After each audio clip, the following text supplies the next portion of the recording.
Hi, this is part 2 of my reasons for not wanting to have any more than one child. So if you haven't seen my previous video, make sure you watch that. This one is going to be in a slightly different format. So, let me tell you my story.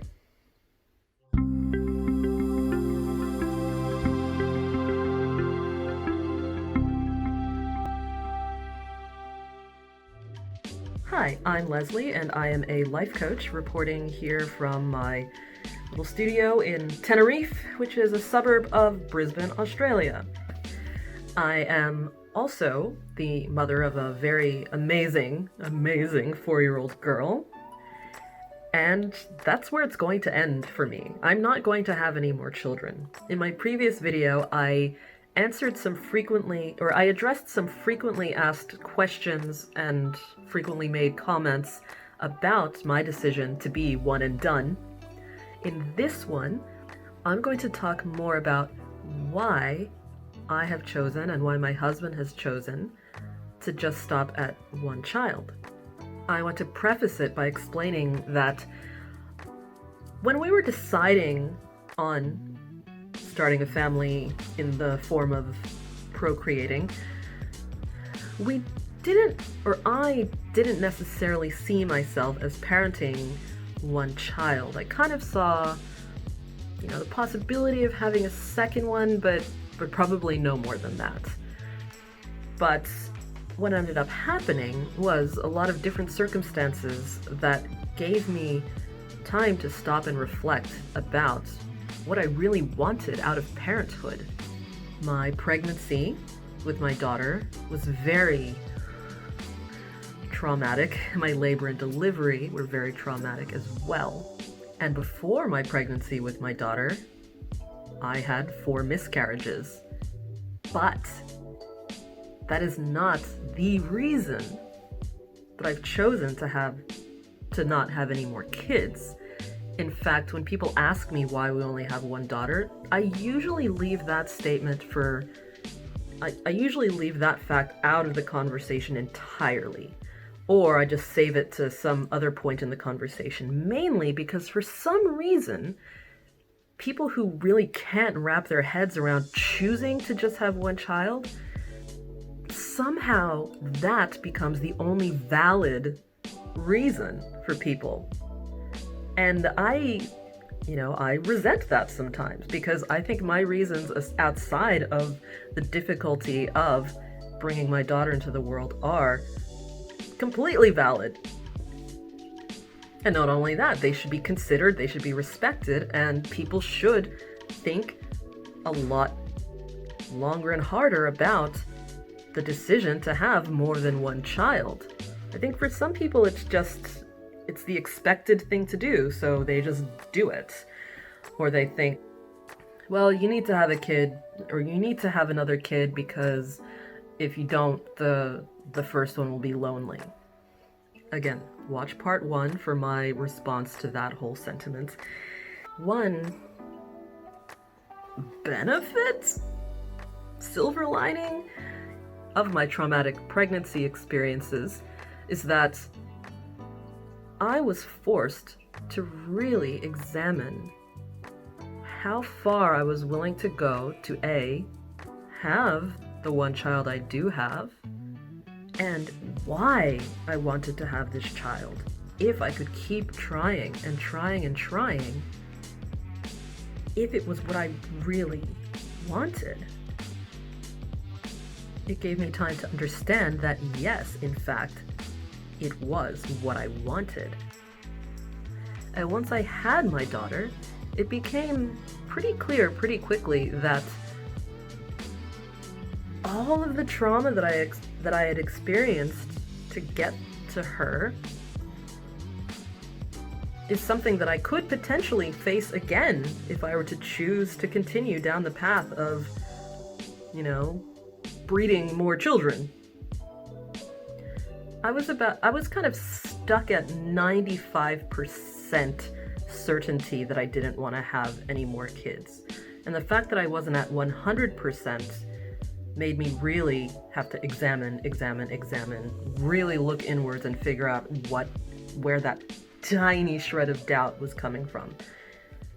Because my husband, my husband, who was raised as an only child, by the way, he was at 100% certainty that he just wanted to have one before my daughter was born. So he was like, look, one is perfect, one is what I want, it would be the best thing for both of us. Eventually, I had to accept that the thing that was causing that little sliver of doubt in my mind about whether or not I wanted to stop at one child was this feeling somewhere in the back of my mind that I wanted to bring back the babies I had lost. Which is a really grim thought. When I realized that there was this desire in me to bring them back,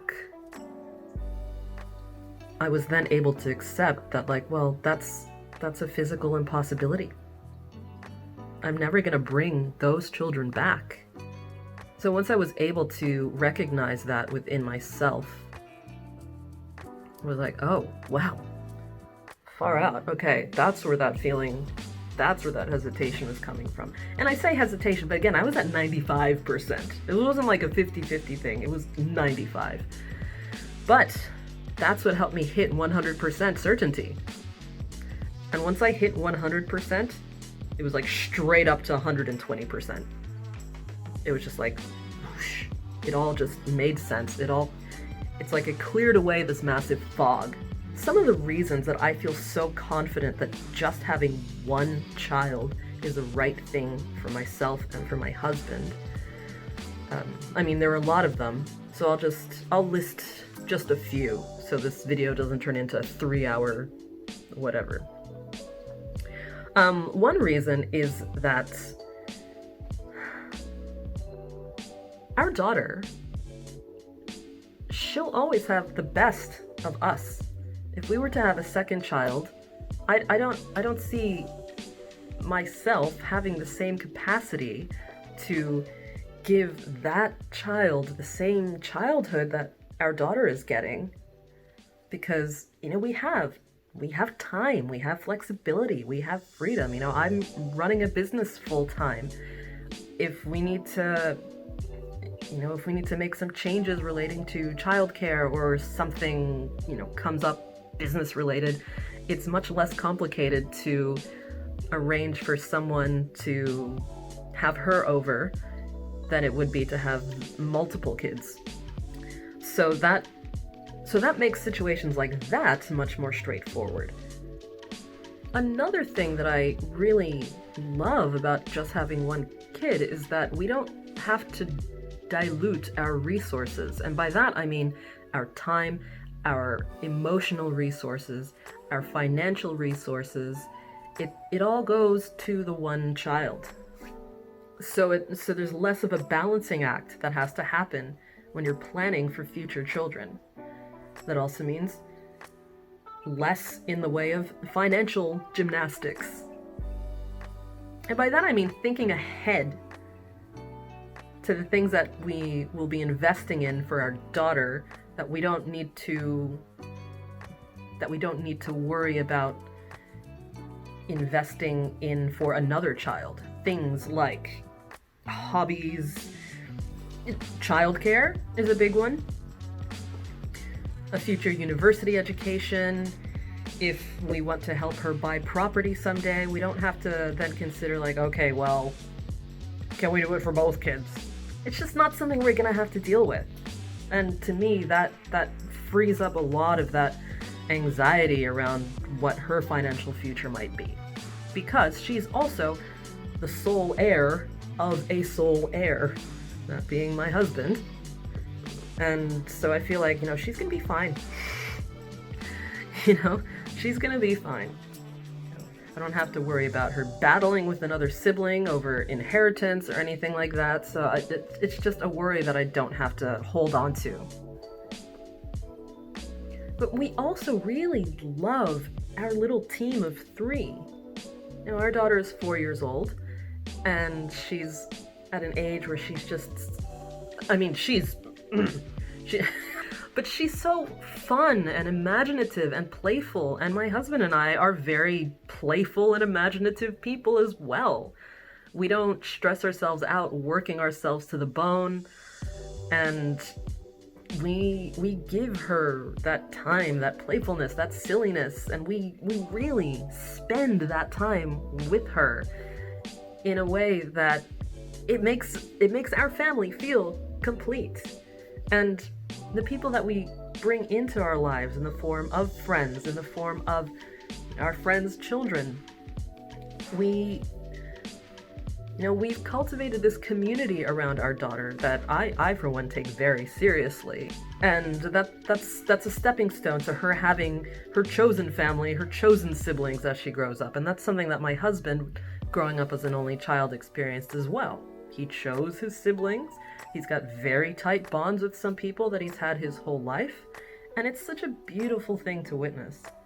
And when my daughter does have a really close friend and I get to watch them spend time together, and the way she just lights up in their presence, and the way she just gets super excited, and I love that.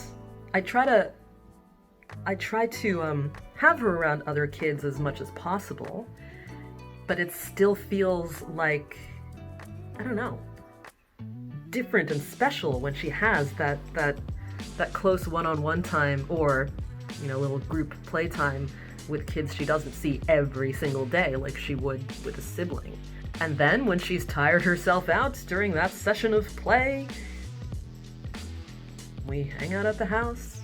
She will do her coloring, do her drawing, engage in her own imaginative expression, her own creative expression. And she, we see how she values the time that she has to herself. And that's something, it may be genetic. I require a lot of alone time. My husband as well requires a lot of alone time. So we love our alone time. We love our time with our daughter. When one of us needs alone time, the other one is with our daughter, having a great old time. It's not always, I'm not trying to paint this fake picture of this perfect happy family who's never stressed or anything. No, I wouldn't do that. No. But we have a lot of fun with her. And I feel like we're able to have that fun with her because we're not putting out fires all the time like we might be if we had more children. The way we've organized our schedules allows us a lot of freedom, a lot of flexibility. A lot of you also know that I am polyamorous, so I do have other partners aside from my husband, and he has another partner as well. And to us, it's so much easier to nurture our other relationships and give what we have to give to these other people we are involved with, when we don't have to leave the other one at home dealing with the chaos of two kids fighting or something like that, or when we know that we've got a relatively peaceful household to return to. It feels far less complicated. And with polyamorous relationships, you're already balancing the needs and the feelings of multiple people, the adults that we're romantically involved with. So that requires a great deal, a massive deal of communication. Communication, negotiation, making agreements, being empathetic and being nurturing, the same kinds of mechanisms that are in play when we are nurturing our daughter. And because we have the flexibility in our schedules and things like that to manage all of these relationships, it also makes us more happy and fulfilled people. And our daughter has happy and fulfilled parents. So it's really a win-win for us. We've also pledged that in any of the relationships we are involved with, none of them will result in the birth of another child. So I'm not going to have babies with anyone else. My husband is not going to produce babies with anyone else either. That's an absolute no. because to do that would undo all the benefits that we experience having our daughter without having another child to consider in our raising of her and in our nurturing of her. I love my little family. I love my husband's relationship with my daughter as well. The way they play together is just such a beautiful thing to witness. It melts my heart because he's an overgrown child just like me, and she's just so switched on and intelligent, and she's got this crazy huge vocabulary for a 4-year-old. It's hard to wrap my head around the idea that something may be missing from all of this. We've got such a strong unit, and we've got flexibility, and we've got a great support network around our one little girl, that we're not putting out fires all the time, that we're not trying to balance the needs of some very vulnerable, tiny people. It takes the stress off of us. You know, I have to cop flack fairly often for not wanting to have more kids, but it doesn't matter. There are plenty of things that I've copped flack for in my life, and the decision to have another child is not the kind of thing that I will just bow to peer pressure over. It's way too big a decision. So, as I said in my part 1 video, again, watch part 1. If you are being pressured to have another child, and you feel this temptation to give into that pressure, or you feel this doubt about how that child may be impacted by your decision, hold fast to your reasons for wanting just one, because there are communities of support out there who will share stories with you, who will, celebrate your victories as a triangle family with you. There are lots of Facebook groups, there are subreddits, and the number of families who choose to stop at one child is growing all the time for various reasons, just because of a lot of shifts that are happening in society. So you're not alone, and there are other single child families that you can connect with, and that you can potentially bond with to the point where you feel like your kids are living like siblings or like cousins or something. There's so many possible outcomes for any family structure that getting really tied up in this one idea that society has packaged and handed to people, saying like, well, no, you need 2 kids. What is the classic average? 2.5, 2.5 kids, whatever it is. It's arbitrary societal conditioning, and you do not have to buy into it. So, whether you agree with me or not, that's cool. Leave me a comment. Ask me some more questions. Whatever's gonna help you feel more engaged with this topic. I'll see you in the next video. Thank you for watching, and if you found this video helpful, make sure to give it a big thumbs up and share it with someone else who can benefit from it. Subscribe to my channel and hit the notifications bell so you know exactly when I've uploaded a new video. You can also book a free life coaching session with me through my website, leslievcoaching.com, and we can work together online or right here in my studio. Follow me on my socials to keep up with what I'm doing, and please get in touch with any questions, comments, or video ideas you may have. I'm Leslie V, and I'll see you in the next video.